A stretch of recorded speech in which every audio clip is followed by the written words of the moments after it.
very nervous it's a 54-hour ordeal, and pretty nervous for doing that, but altogether I feel good about it. This crew is really expecting the Crucible to really destroy him though. Just to get it over with, sir. That's the biggest thing that this recruit is waiting for, sir.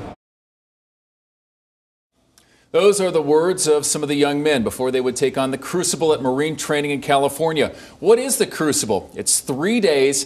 It all marks crossing the line from young man to Marine at Camp Pendleton. What you're about to see captures the experience of watching hundreds of young men cross that line, including some recruits from right here in eastern Iowa. 06:15 hours, the silhouettes emerge from the peak of Reaper Mountain. This is Camp Pendleton, California. This is the 12th week. The young men off in the distance have been a Marine recruit, and this is the Crucible. 46 miles, 54 hours. Very little food, very little sleep. The young men from 6 units trudged down Reaper Mountain, having made the final charge on the other side. The boots chew earth, carrying the physical weight of each man, but also the mental burden of nearly 3 months of a high-stress, high-leverage life. The solemn moment where a drill instructor presents each man with the Eagle, Globe, and Anchor awaits as completing the Crucible completes the move from recruit to Marine. Yet a final speech from a first sergeant on valor, honor, history. This hill means a lot of things to a lot of Marines, past and present. And a Marine's place in the world. And those men are no different from you all standing right here. It's now your turn to uphold that legacy. Andrew and Austin Edgerton are not even 18. These 17-year-old twin brothers who graduated early from Cedar Falls High School understand the journey. This bond forged in hardship and literally brotherhood. It's an extra thing to help us keep going, sir. It was something that we could keep relying on each other and keep motivating each other to keep going, never quitting. What really helped me is thinking about finishing for my grandparents and my mom and my dad. My dad and I have not had a good relationship, and I want to try and mend it when I get back. And present them with the emblem of that title, the Eagle, Globe, and Anchor. This experience, Yes, sir! the Crucible, is the final physical and mental demand placed upon the Marine recruits. One that, as long as they're in the brotherhood, they'll remember vividly, even if they could barely see straight in the final steps. As survival does not require style points. You've earned your right to be here. You've earned the title United States Marine. If the Army and the Navy ever look on heaven's seas, they will find the streets are guarded by United States Marines. And as the boots lumbered down the dirt road from Reaper's Peak, here was the tangible reward for the men who completed the Crucible after 46 miles in the hills for that hike. Calorie overload. And this was also where we met 19-year-old Jacob Schrader of Dubuque. Hempstead, class of 2015. I mean, I'd probably do another Crucible just to get this breakfast again. It was a nice deadpan answer from Jacob. Somewhere during his first tray of food, and definitely before his second tray, Jacob told us seeing the end kept his legs from stopping during the 3 days and the 46 miles of the Crucible, even as the tendons were tight and the spirit wavering.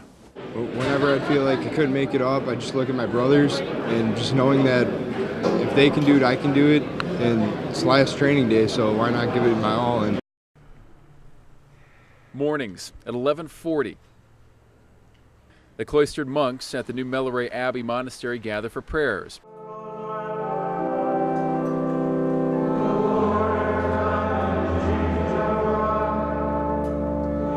Just outside, off Highway 151, southwest of Dubuque, the land is rich with resources. They have 3,500 acres, and out of that 3,500 acres, 1,400 is forest. And out of that forest, they harvest the trees. Those trees are why so many people make their way here. Sometimes it's like they find us. So I believe it's the work of the Holy Spirit. About 20 lay people and 10 monks work across the street from the monastery at Trappist Caskets in the work of crafting detailed caskets and urns that might only be seen for a day or two amid funeral services. This is where our premium caskets are actually laid out. Operations Manager Steve Snelkin took us through the work of gathering the lumber. The pine, walnut, oak, cherry, a little bit of maple. Probably biggest seller would be the walnut and the oak. And crafting. They all fit together and come together, kind of like a big puzzle. And they're all matched by the grains. And that's what Brother Joseph is doing there. Assembling. So this is a walnut casket. All the sides are put together. He's in the process of putting in a bottom right now. So from here, he'll take them over to the sander. What Connie's doing here is she's doing a final sand, going over the complete casket, making sure all the defects are out of it. The daily tours do come through Trappist Caskets with those who are making plans for the future.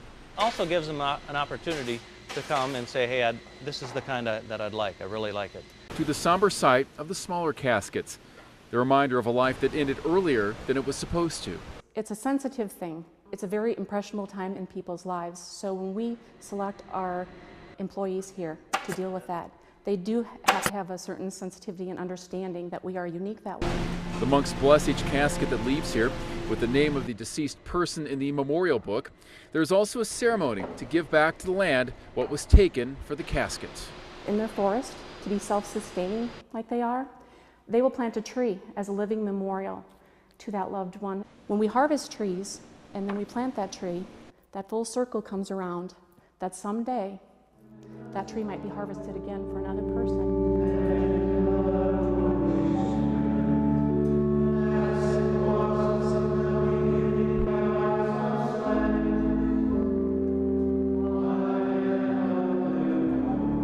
Deep inside this home in Hudson, another basement full of Hawkeye fans ready to watch the Rose Bowl.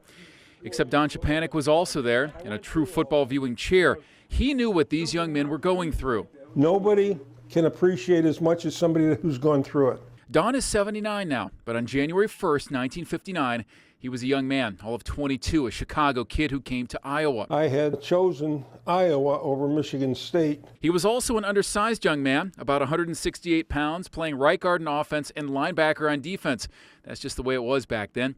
And closing the 58 season and the 59 Rose Bowl with head coach Forrest Evashevsky's words still ringing in Don's ears. When we came into the locker room just before the game, got up in front of the team and he said, "Gentlemen, you have 60 minutes of football to play and a lifetime to remember it." Iowa did everything right in that 59 Rose Bowl, even though it was a horrifically hot day. I felt like I was going to die. I would never have been that hot in my life. They jumped on Cal by 20 at halftime and won 38-12.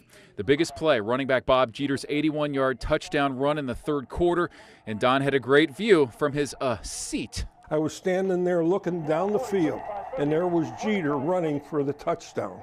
Red Drake, John Nacera. For the 4 p.m. kickoff, Don and I sat, watching what would unfold. So what would it mean to you to no longer be on the team that won the last Rose Bowl? Well, it would be good not to have to say it. His family pulled out that 1958 helmet for him. See this mark, just a minute, right here. When I look at that one, I think to myself, boy, I'm glad I had that helmet on. And of course, 11 seconds into the game. Senior. They better catch him. They aren't going to get him. The start of a lopsided loss for Iowa to Stanford. Yet even 57 years later, that day from 1959 is marked forever for Don Chepanek. It was a great team, and it was a great experience. Something that very, very, very few people have an opportunity to go through. But it was the greatest thrill of my life to play in the Rose Bowl. The idea for the story came from the January arrest of Michael Madsen in West Des Moines for indecent exposure at a mall. He resigned from a teaching position at Des Moines Lincoln soon after. Yet it turns out that he spent more than a decade with the Waterloo School District, and during that time he was arrested twice but never convicted on the original charges. In the middle of his second arrest, he jumped from Waterloo to Des Moines.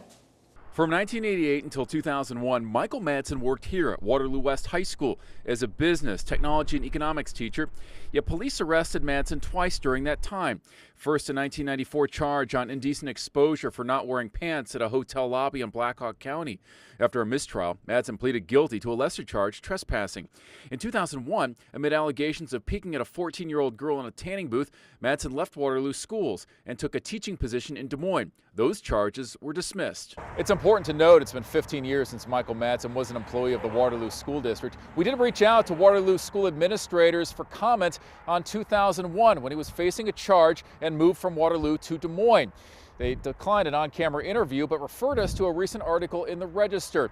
And that article said that Des Moines had reached out to Waterloo and that a principal and a teacher with Waterloo had given a positive reference.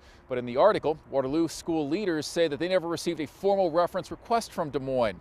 At the time, districts were not required to conduct criminal background checks on new hires. That changed in 2014. But the Iowa Board of Educational Examiners, which licenses teachers in the state, cannot legally share criminal backgrounds with districts. And the board only revokes teaching licenses for certain criminal convictions, which is why Madsen was able to still teach after pleading guilty to trespassing. That's why reference checks are so vital.